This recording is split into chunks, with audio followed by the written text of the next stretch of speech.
Hello, everybody. Welcome back. We are going into match two of this event, and this is going to be the first match of Pod B. If you remember, there are two different pods, is how this is playing out. And for the first match of Pod B, I am Sean, Gyro Sean, as many of you know me by, and I'm here today with Luis. Luis, you want to introduce yourself?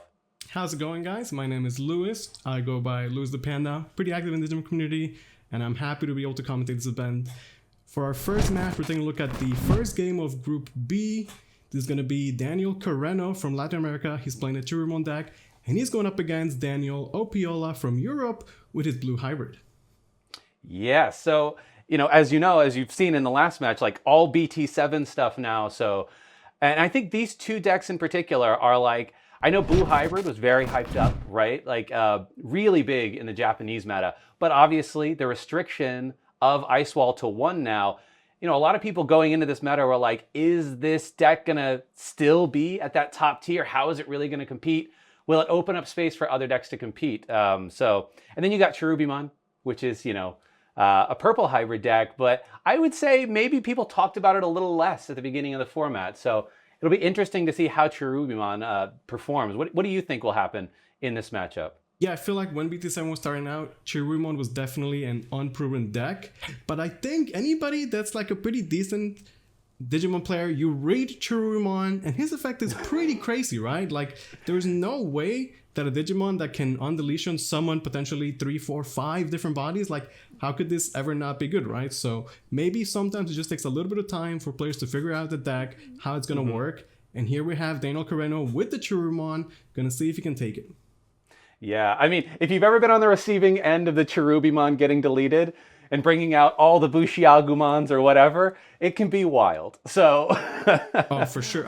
Especially, I love Cherubimon when he brings back the Pokemon, because it's like for zero memory, you get in the Pokemon, and then Pokemon is going to give you the hybrids you need from the searches, and then he gives you the memory, so you can go right into some hybrids and attack right away, right? So very, very strong for sure. And I will be interested to see, though, because, Blue Hybrid, the way it plays is really about stunning, right? Like, basically grinding it out with your opponent, stunning them. And, we don't know exactly what the players' deck lists are, but there is that new Penguinmon as well that says your opponent's level 3 Digimon can't attack. And that is a pretty interesting answer to the Cherubimon on deletion strategy, right? Oh, for sure. I wonder if that'll come into play. It could be really wild to see happen. Yeah, the cool thing about the blue hybrid deck is that you have these kind of like two prongs of attack, where on one hand you have the Tommy side of things, where it's all about freezing your opponent, making sure the Digimon can't attack. Then on the other side you have the Koji, which is all about getting this aggressive plays, getting memory back, and then setting up an explosive bang like a Rurumon to end the game with multiple attacks.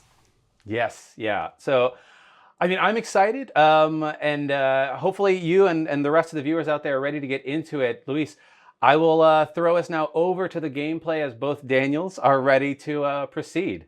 I'm excited. This should be a great match. We got, once again, Daniel Carreno from Latin America playing Cherubimon against Daniel Opiola from Europe with the blue hybrid. All right, getting into the match now. So, we're seeing who is going first now. That's what we are waiting on. Yeah, we're going to see who's going to start us off. I think this matchup could go either way, but if I had to make an educated guess, I feel like the speed of the blue hybrid might just go a little bit too quickly for the Cherubimon. We'll see how Daniel Opiola can, set up that aggression. Yeah, because you're right. The Cherubimon deck does need time to set up a little bit because it requires you to get a variety of tamers out. Obviously, the benefit for the Cherubimon player here is you can get those tamers out for free if you Evo Cherubi, or even Evoing the level 5 Antilamon, I believe it's called, that lets you play a 3 cost or less from the trash. So they do have ways to, sort of turbo out their tamer base, but looking at both of their opening hands here. Well, we could see that the Cherubimon player does have the yellow reinforced memory boost, which is going to tell us that he's probably going to be playing quite a bit of yellow cards. Yep, yeah. I mean, he obviously can't play it, but he might be running the yellow base egg there, so that would give him the ability to play those. And here we have Daniel Opiola going to start us off with the Upamon, going straight into the BT4 Stravimon. This is a card that, back in BT4, he was kind of okay because there just weren't that many hybrids. But in today's Digimon, oh man, Strymon is crazy. You have so many hits, and you can also pick up a Tamer. BT4 Strymon, insane card for the consistency of blue hybrid. Yeah, all the different searchers here. And we're seeing the Sora and Joe coming down turn 1, which is actually amazing for the blue player because that, you know, you're going to gain so much memory every turn if anything sticks on board without a source. Yeah, plus with the Tommy, you can strip those sources, ensure that your opponent's Digimon stay without sources, and you get the extra memory. And it just works really well against things like Pokemon. When you play Pokemon, it's never going to have a source, and you want to just leave it out there in the field until you get its effect, right? Its value. And Sora Joe is going to take advantage of that. But here we see the Analog Youth coming out. Picking up the Cubemon. Yeah, but trashing the Lucemon already. Yeah, trashing those and the Kari, because I think we see in his hand the Antilamon, perhaps. If I'm seeing it correctly, it may not be, but the Antilamon will be able to target the Kari in trash. The Lucemon is a perfect target for a late game Cherubi. So it's a pretty good trash there, actually, off the Analog Youth. We see the Reinforced Memory Boost. Fantastic use here. We're going to put the Tamer on top security, ensure he gets that for free, and add the Cherubimon to the hand.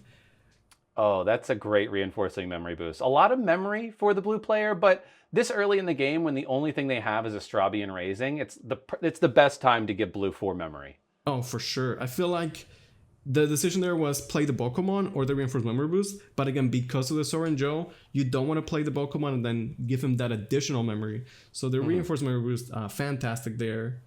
We're going to see the Tommy maybe come online, see how Daniel is going to set up his aggression. You could take the swing with the Strabimon knowing that it's going to survive, but at the same time, you're giving the Cherubimon player that free Tamer. Yeah, and that Strabi has the Upamon on it, which like it is a feels bad, if you will, to swing your 2K. It probably actually we know it survives because the Koichi is on top. The Koichi. Yes. We're just gonna set up all the Tamers, Tommy and the little Mad. We don't usually see a lot of players play the 2 memory Mad Ishida, but if you think about it, it's almost like a mini Sora and Joe, right? Same effect. Just double down on, if there's no sources, I'm going to get a lot of memory to work with. Yep. Now the Tommy coming down with Daniel not having anything on the board, you don't get the value off of the Tommy to trash things, but you sort of set yourself up for the following turn, trashing the source of something and stunning. 3 Tamers is absolutely gross, but just opting, I guess, for the Matt here. For 4 to give himself 3 memory to start the turn from now on. Yeah, as you can see from both the hybrid decks, they do require quite a bit of setup. You know, for the blue hybrid, it's about setting up those Tamers, setting up that aggression, maybe getting those early swings with the rookies. While the Cherubimon players, he has to set up those Tamers and then figure out how he's going to build up a chain and Digivolve into the Cherubimon.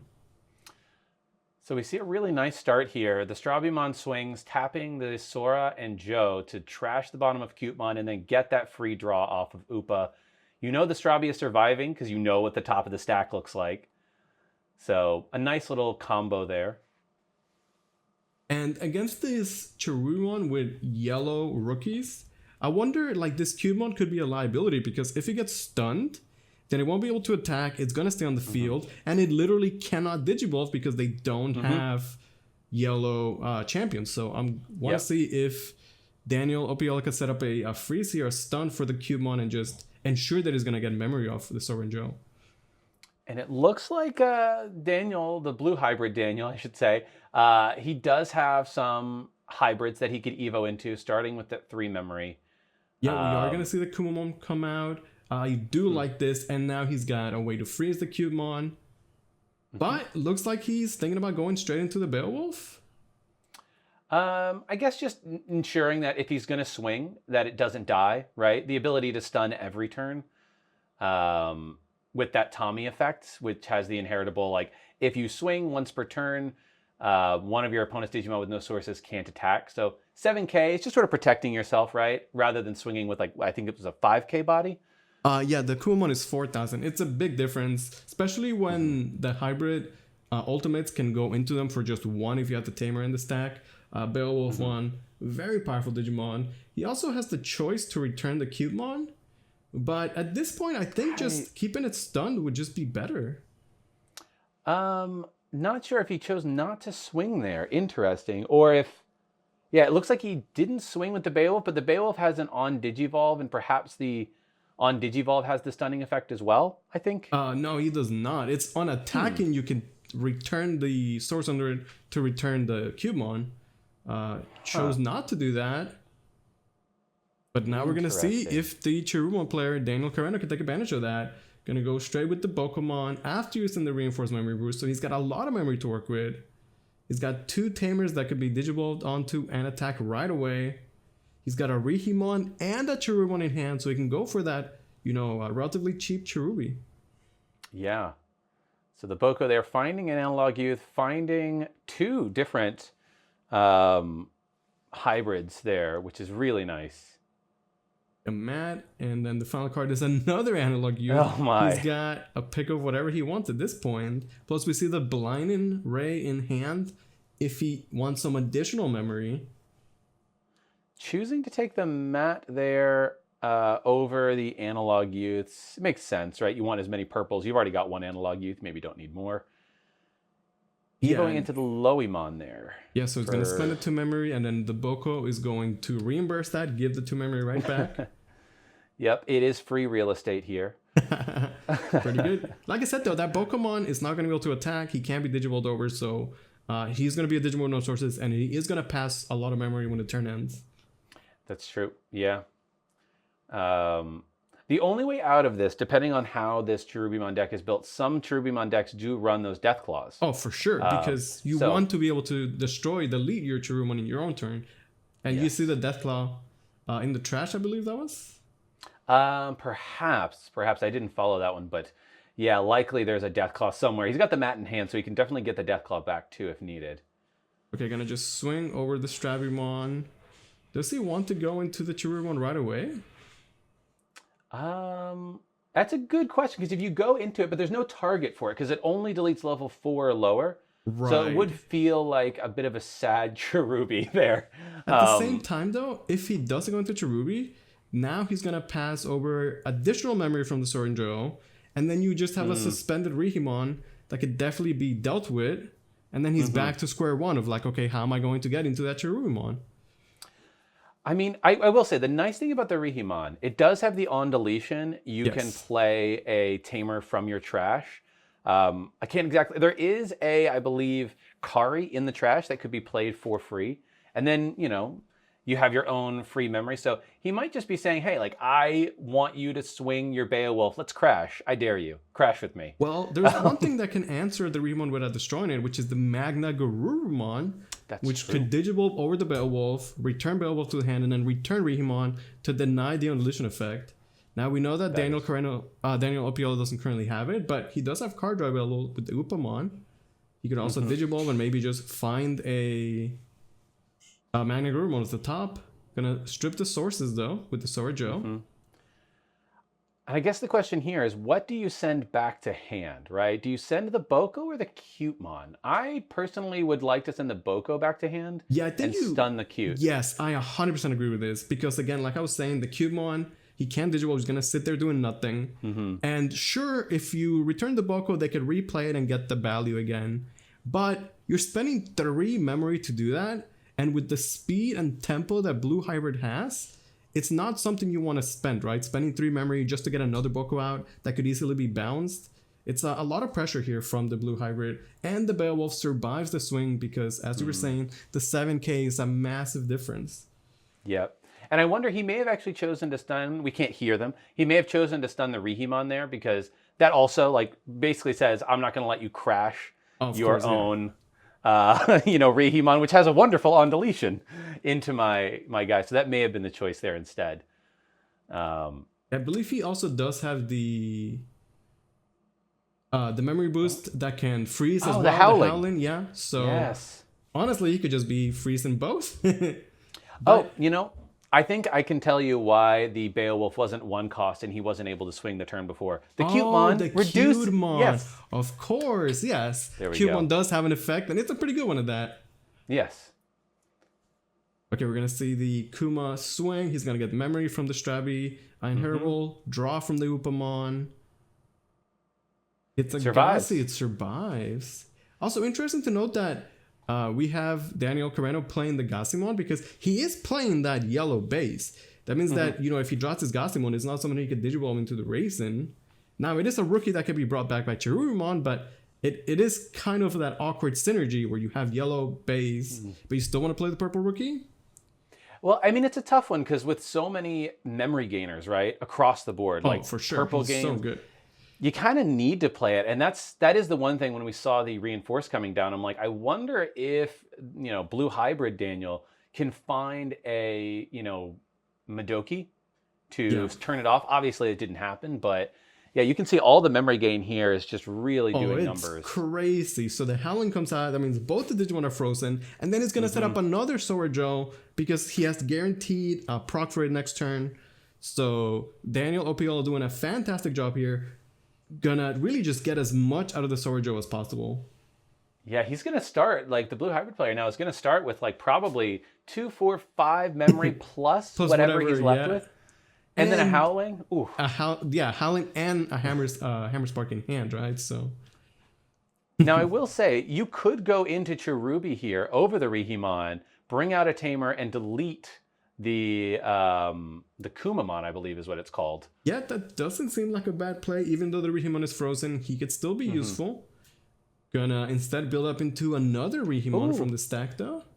This is actually great. He's got a way to deal with the one Beowulfmon, and then he can Cherubi to kill the other.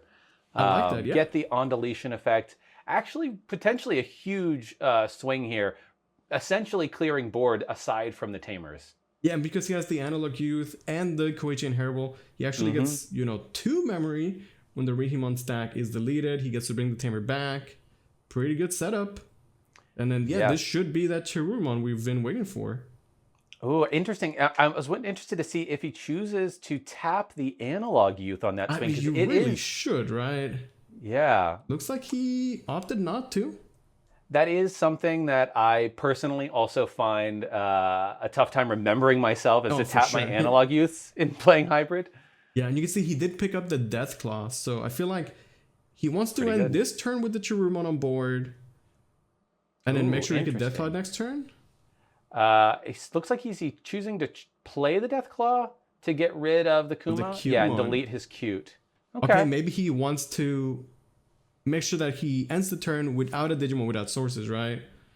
Yes, that's a very good point, because that way the Sora and Joes won't proc, the other Matt won't proc, and he can leave his opponent with this Cherubi here, and I believe it would be 3. Just a straight 3 memory, playing another Tamer. You don't get any on deletion effects, but at this point, that doesn't matter. The goal is to leave your opponent as little memory as possible. Yeah, plus you can see there are Bushiagumons in the trash. So these 4 Tamers could potentially turn into 4 attacks with hybrids, Bushiagumons, and whatnot, Bokumon in there. So honestly, a pretty solid turn from Daniel Carreno here. Answering all the followers, making sure he's got a good setup, and not passing over that much memory. Yeah, and in response, I suppose, how many security? 3 security left for the Cherubimon player? Yeah, it's going to be, unless he can find his way into a Magna Guru play, but with only 3 or 4 memory here, that will be pretty tough to get game on board this turn. Yeah, plus, there's only 3 Tamers, so it's like the basic math, like, okay, 3 Tamers, that's 3 attacks, basically, and then he would still be alive. Yeah, I mean, that's why I was like, if the Magna Guru play can come out, right? Yeah. But having enough memory to do that, you do have the Howling, but, unlikely. Yeah, with a Koji, Magna could be possible, but without the Koji, it's not happening. That's true. So I feel like Cherubi's pretty safe here for at least another turn.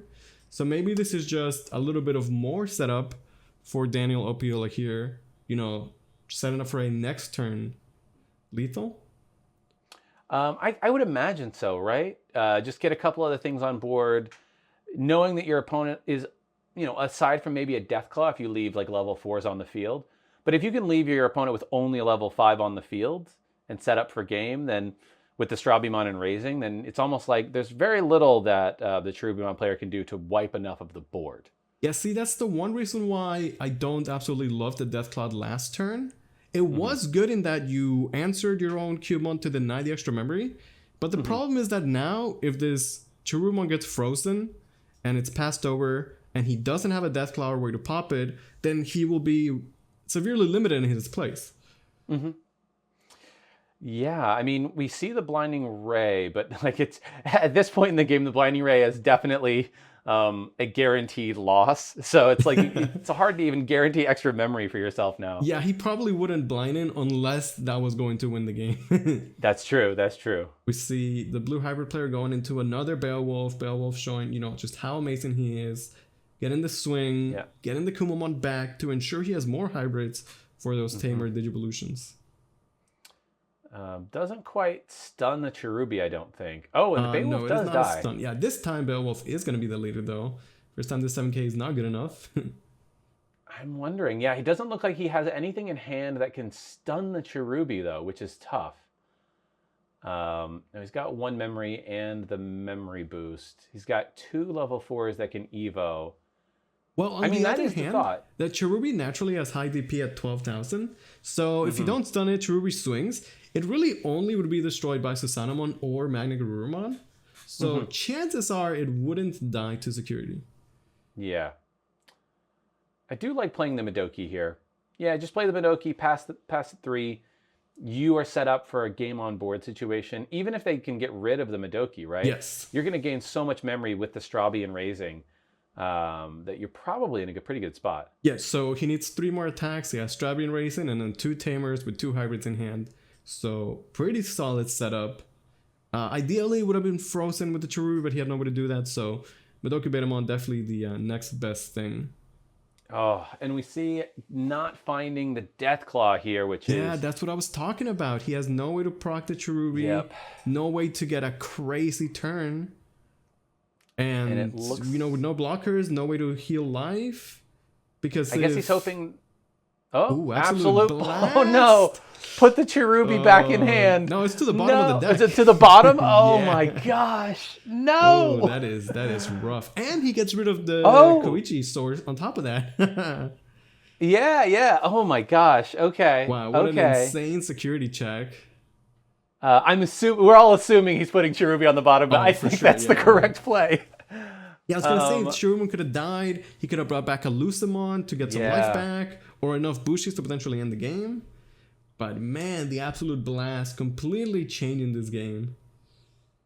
Yeah, oh boy. I'm not really sure what I would do in this situation. It's not looking great for the Cherubi player currently. You do have a Cherubi in hand if you want to blow up the Madoki, right? And say, do you have 2? That's exactly what he's doing. Just force him to have the 2 hybrids in hand. We know he does have the 2 hybrids, especially because Beowulf is always giving you the hybrid back when he's swinging anyway, right? Yeah, I think you put the mat down and you maybe grab a Death Claw back. Yes, for sure. Yeah, that's exactly what he's gonna do. And like this is the best situation you could have, right? Like you're not giving them Sora and Joe memory, but 4 is so much. Yeah, and the Howlin is there. Plus, if the blue player orders his attacks properly, he can play around security because you can't destroy the hybrids if they're not on the board yet. That's true. So just swing 1 at a time. He has enough attacks. And he's even got enough memory with the Howling in case there's some... That's exactly what I was talking about. Yeah, like Shortless Art comes out, but the hybrids aren't in play yet, so they're not answered. And then there's the first Kumamon, and then the second Kumamon should do it.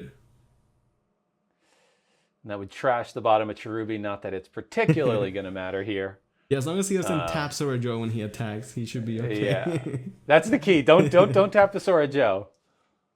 And then a Mac comes out, and that's game over because we know he's got another Kuma in hand.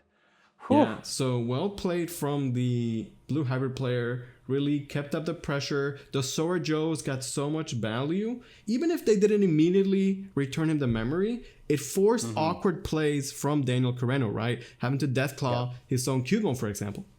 Yeah, just to try to stop, blue hybrid Daniel from gaining all of that extra memory off of Sora and Joe. And I think ultimately that seems like that was the key factor is like forcing the purple player to maybe play suboptimally, if you will, just to try to, make it so your opponent doesn't start with 8 memory or whatever it might be.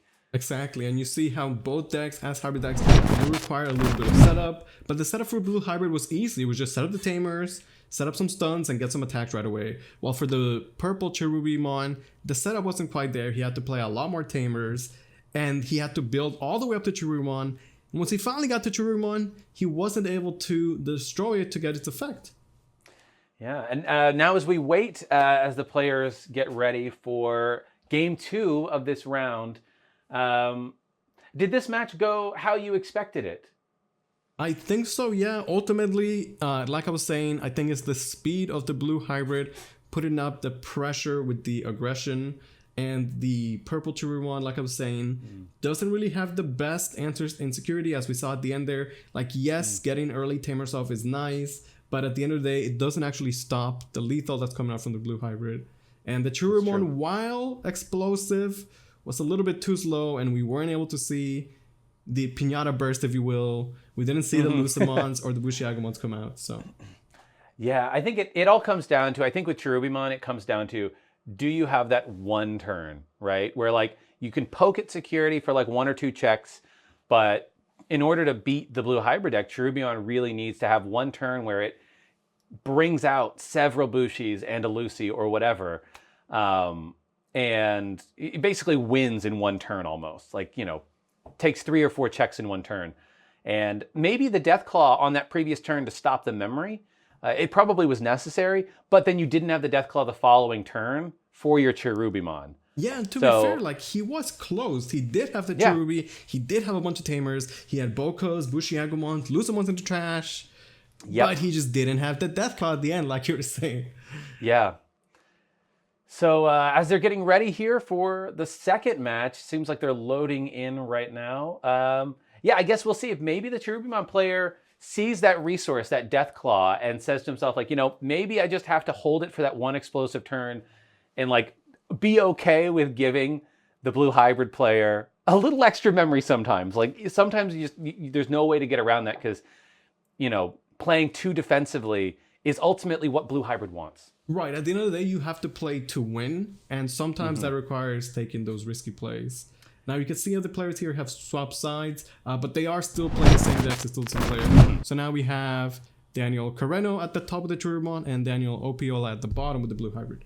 And it looks like that the Cherubimon player is choosing to go first, which is surprising. I think in this meta, I have found that going second, if you're playing a hybrid deck or against a hybrid deck, you can expect to be given 3-4 memory on turn 1. So it's interesting choosing to go first here. Yeah, I'm gonna go second gamer. Going second is great. You get memory to work with, you get the extra card, you get a little bit to work with. Going second, pretty solid.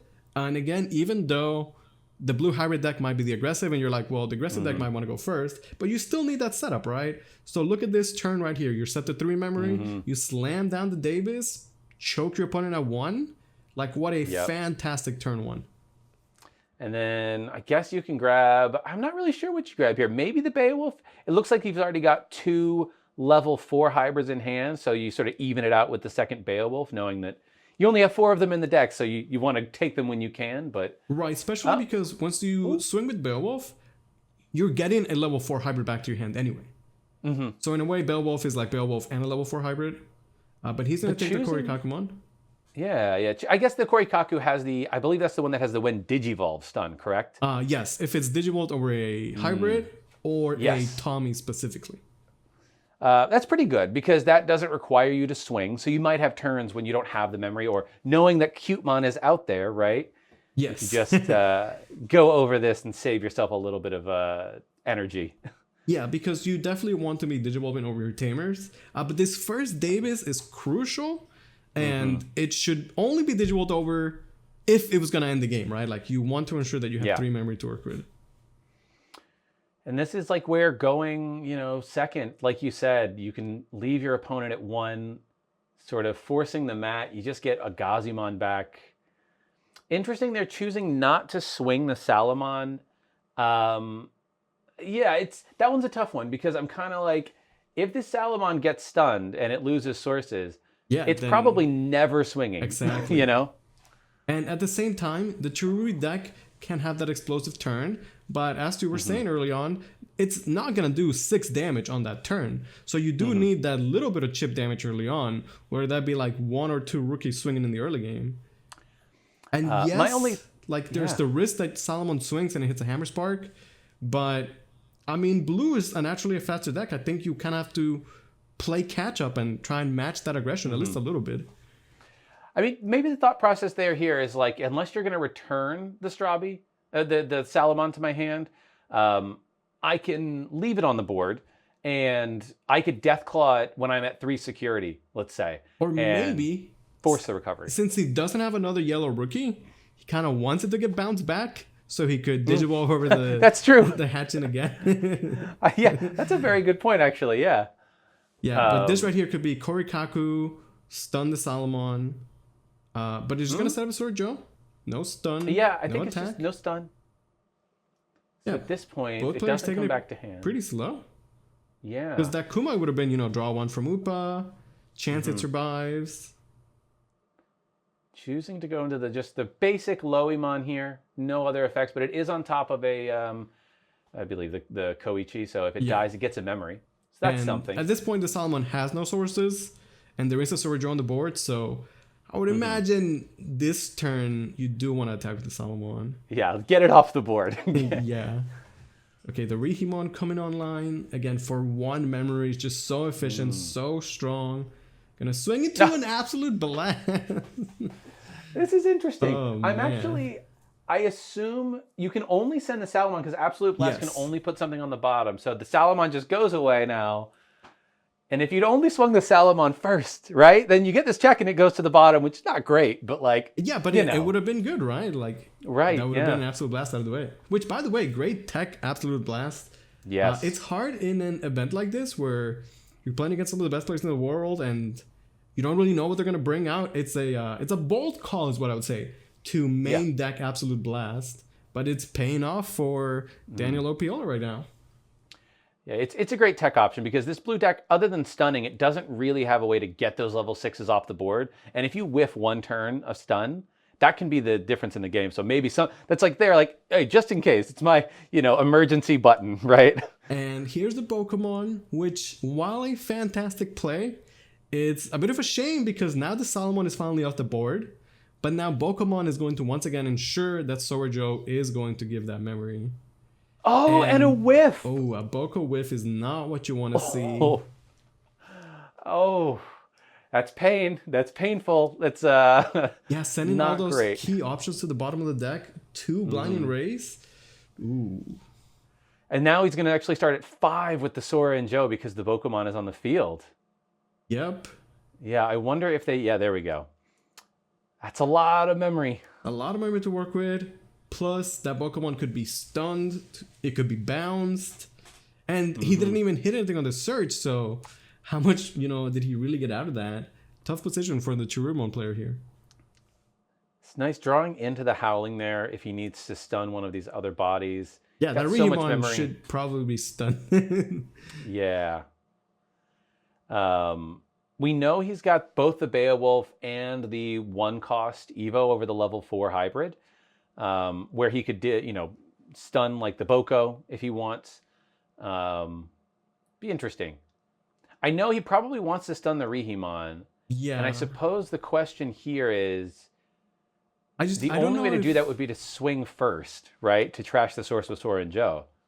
Well, you could just Howlin' it. Howlin' would just... That's true. That's true. Yeah, because I don't think you want the Digivolve over the Sora and Joe just yet. I agree. So maybe let it stay on the field, get a bit more value out of it. This Kumamon can Digivolve into a Korikaku, go to 6k, stun the Boko, then you can Howlin' the Rihi, you frozen, 2 Digimon, got in a swing, Upamon draw, and then potentially after that just more setup, like maybe ending with a Bokomon yourself. Yep, there we go, into the Korikaku, like you said. I think he wants to keep the Boko on the field, maybe? Yes. Just to guarantee he's getting that extra 2 memory, because he also could have Beowulfmon put the Boko back in hand, but you don't want to give your opponent more opportunities to find the cards they're looking for. Right, especially in a case like this where the only tamer he has is that memory tamer. So it's like, okay, if you want to get Pokemon value, then you're going to have to Digivolve over your memory tamer, and then you're going to get choked the next turn. Okay, the Korikaku swinging there, ditching the Saurus underneath the Ryumon. Yeah, Rhinomon? The Rihimon, yeah. So because Rihimon. the Korikaku survived, now he actually has this cool option where he doesn't have to commit to a Howling Memory. He could just Digivolve Korikaku into another Korikaku and then freeze the Rihimon. That's true. That's true. Gonna go with the Bokomon first, see what the draw is, see if he can pick up some more useful tamers. Another Sorojo. Sorojo have been putting in so much work this set. Ooh, the BT4 Kendo. I like that. That's a nice tech. Like his deck is teched out. I will say, sad to see the one of Ice Wall going to the bottom. Yeah, we'll never see it again this game. Nope. But I wonder, do you take the Sora and Joe or the Tommy here to put, if you're running Magna, which we haven't seen yet, but if you're running it... I wonder if he's even running Magna at all. Maybe he's not. He might not be.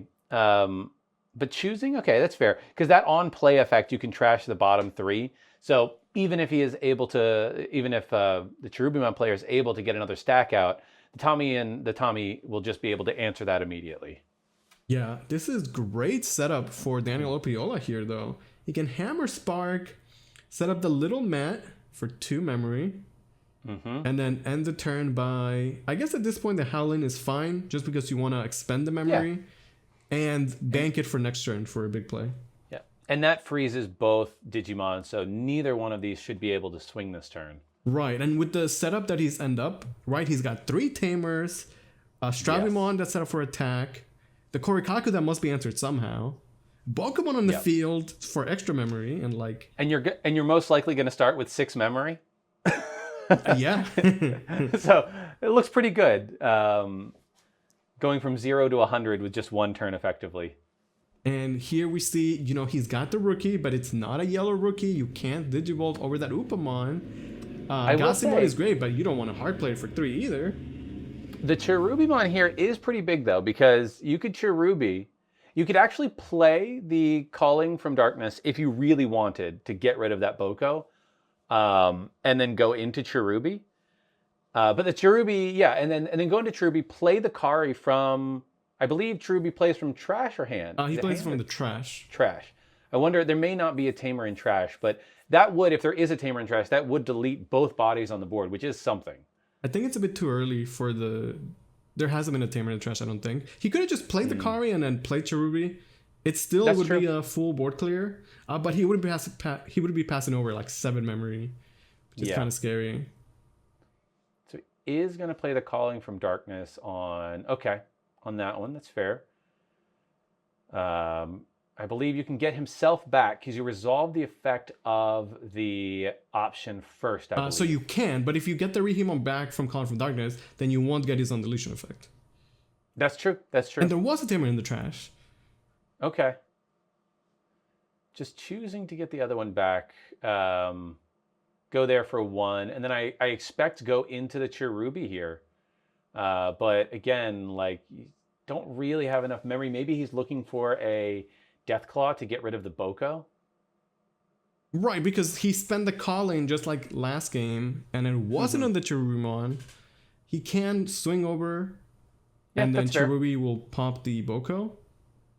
But I don't know if I like this better, because with the other play, you would have ended up with 2 Tamers on the board instead of just 1. And then you would have ended up with the Calling still in your hand. It's effectively the same board state, right? Well, it's a little bit worse because he only ends with 1 Tamer on the board. Because now if Cherubimon is deleted, you only get 1 rookie. I mean, I understand. I guess maybe the thought process there was this line of play, he's drawing more cards. Yeah, he's seen a lot more cards. And to that, he did see another Deathclaw, right? So it is definitely working out. Plus, and it did take him a couple turns to get there. So yeah, and with this line, a couple draws. He actually passes over 1 less memory, which could be relevant. Yeah. So I do see 3 hybrids in the hand of Daniel Opiola. One of them is the Kendo, which requires 3 memory to go into. But at 6 memory... There's the Tommy coming down. Like we said, taking the Tommy, now you can get rid of all the sources of that Cherubi. And then you have enough memory to Evo, swing, stun the Tommy, stun, or even send the Boko back to hand with the BT4 Kendo if you really want. That is an option, yeah. He's got the Howlin available as well. So I guess it looks like he's not going for a game this turn, but gonna set up for a potential game next turn then. That would be, I believe, yeah. That seems to make sense. You may get. Did he get a memory from the Cherubimon? The egg, since he trashed the Cherubimon gives you a card draw when you trash. Card draw. There we go. Yeah. Okay, gonna so 3 memory with a. Yeah, I'm trying to think. 3 memory with a Howling. Yeah, he does not have the ability to go for game really. Yeah. Well, he did at the start of the turn because he had. Actually, no. He was 1 attack short. So yeah, this is definitely the correct play. Yeah. Yeah, because he had 3 Sans tamers. Magna. The Tommy wasn't played there. Yeah. Interesting. Yeah, so and keep in mind there is no memory mat for the Cherubimon player. So Daniel Opiola can set up a turn here where like you freeze the opponent's board and then potentially choke him to 1 or 2. Interesting. Do you choose to stun? What are you choosing to stun here? The So in this case you don't get the stun because you are not digivolving over a hybrid or a Tommy. Oh, correct. This might be him reading the card as he's making this play. Like, wait a minute. I mean, BT7 is still a relatively new set, Even the best players in the world have to learn the set and learn the cards. True. Now, you can Digivolve Korikakumon and then use the second Korikaku over it. Yes. And that would get the stun. That's true. But that would be... This is one of those turns where I guess if there's not any Bushiagamons in the trash, you're probably not too concerned. Because this Cherubimon, like if you pop it, what are you really bringing out, right? Yeah, I don't think we've seen a Lucemon either, so there's no threat of like additional recovery. So I believe playing that Beowulfmon over the Korikakumon here. Okay, so at this point you want to bounce the Bokomon and ensure that you have another Korikaku to work with next turn. That feels about right. You could bounce the... Plus there's a chance that Beowulf survives. 7k is relatively, it's a good amount of DP, and Beowulf surviving would actually be massive. Oh, nope. It does not survive. Rebellion. This close. It was close, yeah. Okay, so now I'm curious about how he wants to pass over the turn. You could Howling Evo into one of those hybrids. I believe one of them you can go into for 2 over like that Tommy. And then you could stun if you want. Or... Perhaps, yeah. Will that stun the Cherubi? Okay, yeah, just stun the going Cherubi over a Tommy. Yeah. Yeah, so this Tommy could not attack as it was played this turn, but you could just end with the Korikaku and stun the Cherubi. Put your opponent at 2 because they did Digivolve over the mat. They are no longer guaranteed that 3 memory. Now here we have the setup where Cherubimon is online. You do have the Death Cloud to answer it, but he only has 1 tamer. So you're only going to get 1 rookie, and that is honestly not enough to win the game. He's just getting the card draw. Another Absolute Blast on security? Another Absolute Blast to bottom deck a Cherubimon. That's crazy. Oh, is he choosing to bottom deck the Bushi? That's interesting. I guess he doesn't want any Bushis being anywhere near the trash ever. I mean, honestly, I guess either one was a good option. You would think that Cherubimon is the one you would pick. But as we were saying, Cherubimon dies, it only summons 1 rookie. The fact I guess it's like Absolute Blast was crazy then. Yeah, maybe you wanted him to get rid of the Cherubimon here, knowing that his trash was not really that loaded, and he's only one tamer. So it's like if you want to delete your level 6 when you only have 1 tamer on board, I suppose you could do that. Right, but it's something that Cherubimon has to do, right? You have to enter the Korikaku, otherwise you face potential game next turn. But this is that setup that I was talking about. Yes, it's not just about rushing to a Cherubi as soon as possible. You also have to set up your tamers, and if you're Digivolving over your tamers to go into the Cherubi, then you're losing out on that value because the Digimon only plays the tamer if it's deleted, and it's not deleted if it's Digivolved into a Cherubi.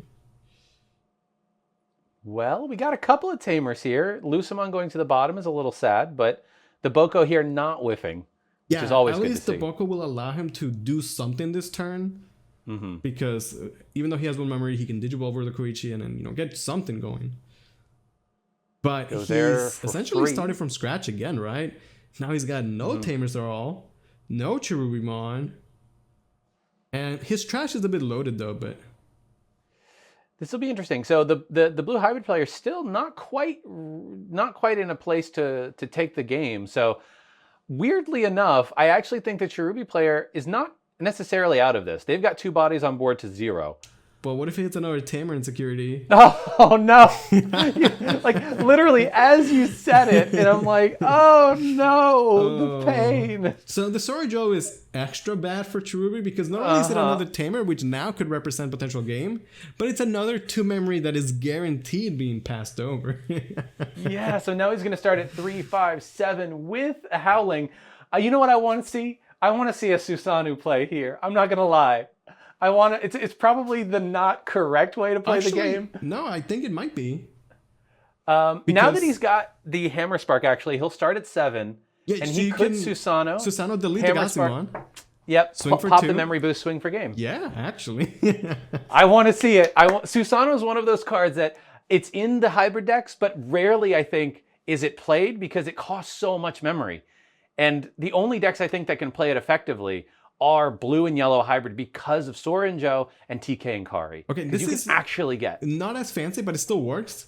It still works. You can Kendo bounce the Gassimon anyway. Yeah, no, the Susanoo is definitely a greedy version of this. This is a far more conservative Well, you say approach. greedy, but funny enough, Susanoo cannot doubt a security. There's nothing that's 15k there. Oh. And the Sword Lizard does not answer it either. Does not hit it? Yeah, I guess, what would you be worried about? Fly Bullet wouldn't hit it. Schwartz is not going to hit it. But this play will obviously also give him game. It gets you there. Return back the Korikaku, so you have a guaranteed hybrid. Mm-hmm. Wow. I wonder if maybe he didn't have enough hybrids and tamers between trash and hand. Oh, maybe he didn't. Yeah, maybe he didn't think about it. Right, like Susanoo's there, True. But probably not thinking about it. I will say though, for this game, like man, those security checks were so good for Daniel Opiola, getting the absolute blast, the Sora twice. Joe, just absolute insanity. Yeah, I think Did we see 3 absolute blasts in total between both games? I want to say 2 in this, yes. and 1 in the previous. Yeah, I will say it is very tough to come back from that kind of a security check. Yeah, and he has the Davis. Like I said, you don't Digi over the Davis unless it's going to be for game, and it is going to be for game here. And with that final attack, Daniel Opiola is going to take the set 2-0 over Daniel Carreno. All right. Well, congrats as Opiola makes it a 1-0 start to his run here in Pod B. The Cherubimon player, though, still has 2 other games to see if they can come back from that initial loss. And I have faith in Cherubimon, personally. I think Cherubimon, like I said, depending on the matchup, can definitely burst out of the gate. And I'll be interested to see if he can make that comeback. But yeah, I mean, overall, I think you had the suspicion that Blue Hybrid in that matchup was likely going to be favored. So did it mostly play out like you expected? It didn't, because the security was just so amazing for Daniel Opiola. Yeah. I think, the matchup did go as expected in terms of like Blue putting up the speed and the aggression. But the security went a long way. We saw the Cherubimon come out on both games, but one game he wasn't able to be deleted, and in the other one he was, but he was only able to bring back one rookie, which was just not good enough. This was the first game for both players, so after the first match, Daniel Carreno is going to have a 0-1 record, while Daniel Opiola, representing Europe with the Blue Hybrid, he's going to have a 1-0 record, which is a great start. Yeah, wonderful start. So I guess that's it for this match. The next match will be coming up in a few minutes. They'll take a short break between matches here. But the next match is going to feature North America's Chungman Chen against Sebastian Turan from Europe. So Chungman is piloting another Blue Hybrid. So you're in for another Blue Hybrid matchup. Against Gabubon. So in the BT7 format, there is still some remnants of EX1 BT6 hanging around. So be interesting to see, one generation of blue versus another and how that's going to pan out. Yeah, and this match is going to be casted by Huang and Steven, so give them a big shout out. I hope you guys have been enjoying this action. Stay tuned. We'll have more amazing Digimon matches for you guys.